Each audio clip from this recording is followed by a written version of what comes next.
Lena Dunham, who is out with a new Netflix show called Too Much, is right now re-exploring the legacy of HBO's landmark series Girls, which I'll be honest, I was the target audience for, and I'm the target audience for this new Lena Dunham joint. There's no question about it. I did watch, I watched the first several episodes. I think I'm on episode 4 or 5, something around there.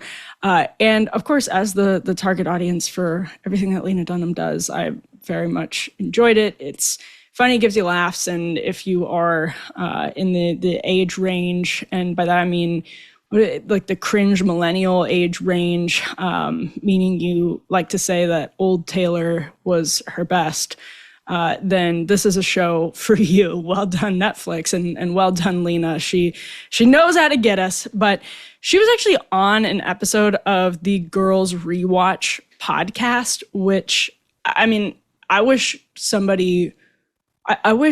non-leftists were doing, non-progressives, I should say, were doing the Girls Rewatch podcast. And briefly, I flirted with doing a sort of right of center, maybe heterodox is the best way to put it, Sons Insufferable Girls Rewatch podcast years and years ago, before this one actually came out, because I feel like Girls is one of the most misunderstood and genuinely underappreciated series. And I mean, the amount of television that I watch, I hope that means something, because I put in so many hours into it for you. I work so hard and I get so sore from my couch, and it's not easy, but it's not easy work, but someone has to do it. Truly, Girls was more, here's how we describe Lena Dunham. She is the friend who you listen to whine constantly. And they're so smart, and it's so frustrating, because they're constantly whining in a way that makes it so easy to diagnose what their actual problem is. And yet they can't see it. That's Lena Dunham, whose content over and over again projects unintentionally this deep discontent with post-sexual revolution, feminism, and liberalism, but never puts its finger on why. She is fabulous at explaining, at understanding, or at identifying, let's say, the problem. But she never draws the conclusion from identifying the problem. She never draws the obvious conclusion from identifying the problem. For example, like, why is the meaningless sex immiserating you?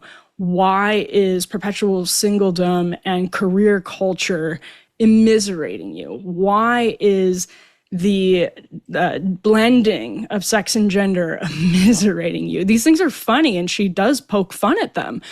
She pokes fun at virtue signaling, but what does that come from, and why is it making you miserable? That's where she always fails to connect. She connected very interestingly with it at the end of Girls, but let's just take a listen to Lena Dunham. And I promised, but before we got into the show, as I was teasing this tirade, that I would land the plane. And listen, I'm your Sully Sullenberger here, so stick around. Has been an increased rate. Like, we had a moment of sexual openness and body positivity, and a moment of like loosening kind of boundaries that are now then felt like they tightened again. Yeah. And did you hear that? We had a moment of loosening boundaries that feel like they tightened again. Is there a mosquito on my face? That's lovely. It's Lena Dunham manifesting in insect form here in the swamp in Washington, D.C. What a fascinating insight, though, that Lena Dunham in 2025, she was on the top of the world. She was on the top of the cultural world in 2015, was the toast of the art scene. And yes, she unfairly was targeted in many cases by woke backlash. Nevertheless, she got to do her show. She was very much championed. Yes, she got a lot of attacks from the left as well as the right, and we should not memory hold the attacks that she got from the left. But they were basically attacks on her for not being, like, quote unquote, woke enough. And she placated just about every single one of them, like, over and over again. And here she is in 2025 celebrating that time and complaining that the boundaries have tightened once again. What I feel like I started Girls in this little window where like a lot of things felt possible, and then it started to narrow, but the train had already left the station. Yeah. So I was like, oh my God, I thought we could get naked on TV. Blech, we're already naked on TV. And I didn't realize that people are like kind of pissed. And I was old enough to create and do that, but I wasn't really old enough to, I think you have to live a certain amount of life to like step back and have real kind of cultural, sociological perspective on backlash like that. I still don't have it. I mean, but to be 24, it's like, why are they so mad is how I would feel. It truly feels like when you get home and you're 10 minutes late for your curfew and... Okay, go rewatch Girls and you will understand why conservatives were so mad about Lena Dunham. I think the much more interesting question is why the left was so mad at Lena Dunham. And it's because she had these, at the time, very forward, prescient, and trenchant observations about her fellow progressive urban millennials, the very people who were starting to dramatically influence the culture as they moved into middle management. And what culminated in the wild year that was 2020 is because the people who complained about Lena Dunham got their way. And that's because Lena Dunham, an artist, somebody who should have been the most resistant and the most rebellious against this attempted conformity, caved over and over again. Why? Well, because this is the same reason she can't identify the source of her own immiseration. And you see this right in her physical body.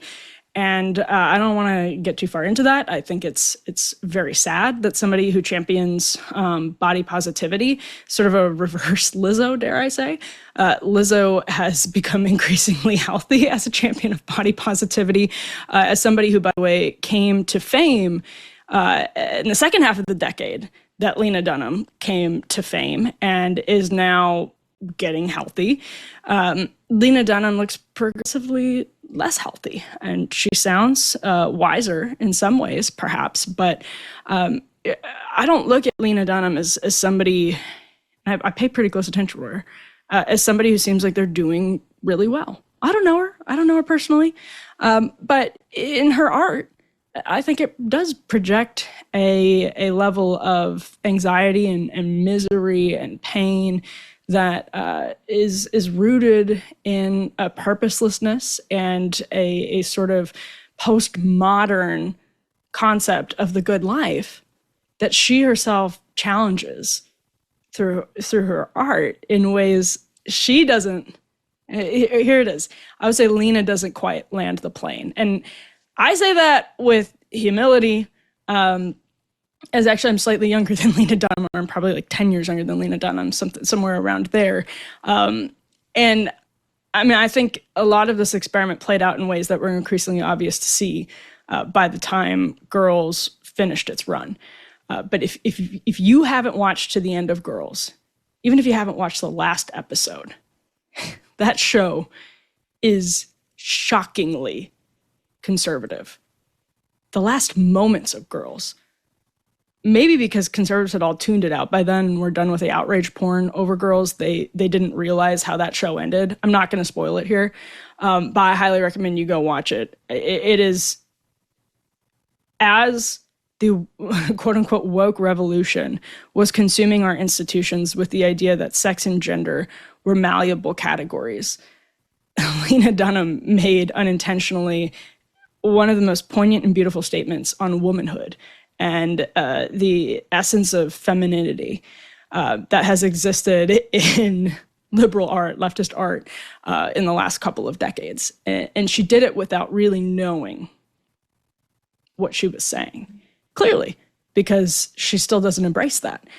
And I think it's just a really, really sad story about how rootlessness and sort of this intellectual wandering that never ends up quite tethering itself to a rock, right? It's sort of you're just on a foundation of sand and shifting as the winds blow over the course of your life, and never ultimately tethering. You know, she would say she's tethered herself now she's gotten married to her husband and to England.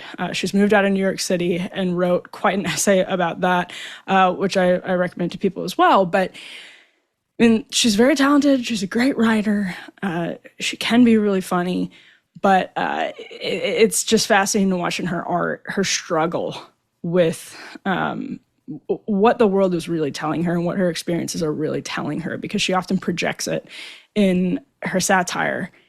And it's like that friend. Again, I come back to this friend who is just unloading on you constantly and saying, oh, my problem is this, my problem is that, this is happening. And you're just thinking, okay, but you have to know what the problem is at this point, right?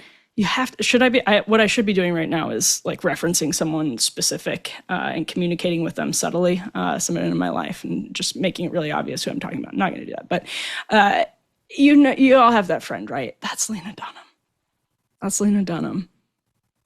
She's brilliant, and she flirts with some really, Taylor Swift does this too, but she flirts with some really important and interesting realizations, and then is never quite willing, because of all of the conditioning of our culture, post-sexual revolution, to really grapple and to really say I was wrong.